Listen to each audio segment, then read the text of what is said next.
Hey everybody, thanks for joining me today for Grace with Paul Gray.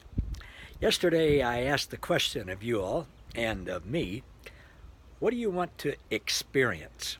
No matter what age you are or stage in life, there are always things to look forward to experience. And today I want to ask you this question. How do you want to grow? And the same criteria is there for me and for everybody else. It doesn't make any difference if you're 5 years old, 55, 95.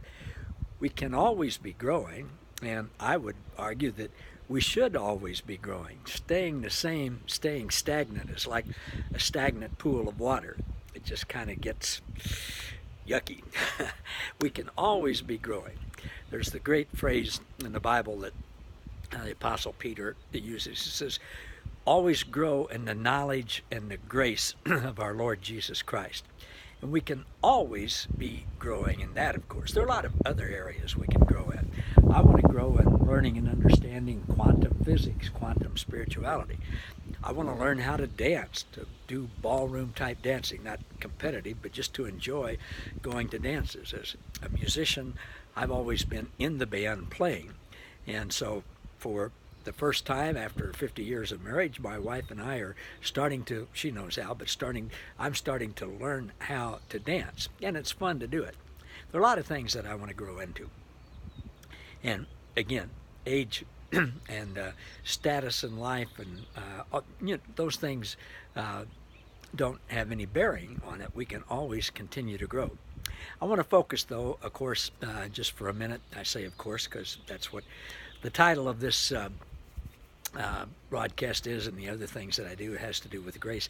I want to talk about growing in grace.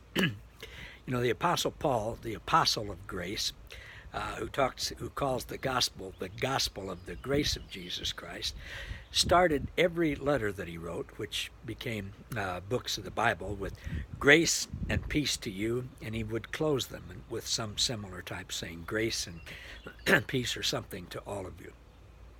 It's like all of his books are a grace sandwich. Grace at the beginning, grace throughout, and grace to end with. Jesus came to earth, God in human flesh, as John wrote in John chapter 1, full of grace and truth. We can always be growing in grace. In Ephesians chapter 2, Paul says that in the days to come, God is taking great pleasure in revealing to us more and more and more and more and more of the wonderful attributes and qualities and things of grace. And it will take all eternity for God to show us and demonstrate to us, and for us to even begin to grasp all the wonderful multifaceted things of grace. When I started teaching grace in our church, I was excited, and I'd been a pastor for 20 years, and I started just beginning to grasp a little bit about God's unlimited grace. And I started teaching grace, and people seemed to be excited. And then after, I don't know, a year, 2 years maybe, different periods of time for different people, I had different people, wonderful people, great people, come to me and said, okay, we got grace. We're ready to move on to something else. We got grace. And I wasn't as nice to them as I probably could have. But certainly what I was thinking was, you got grace? I mean, you understand it all? You know all about it? And now you want to move on to something else? I mean, just even the thought of that is mind-boggling, that somebody would think that they got grace. Now, I understand, of course, wanting to know how to put grace into practical application. And I haven't always been good at that or focused on that in my teaching. Hopefully I'm getting better.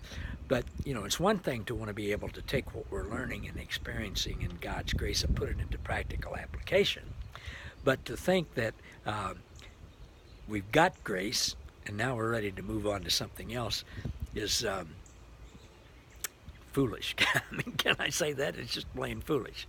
So, whether it's growing in grace and the knowledge of Jesus Christ, or whether it's learning more about quantum physics, or learning how to dance, or whatever it is in your life, I encourage you to think about, what do you want to grow in this period of your life? Short term, mid term, long term, What do you want to grow in?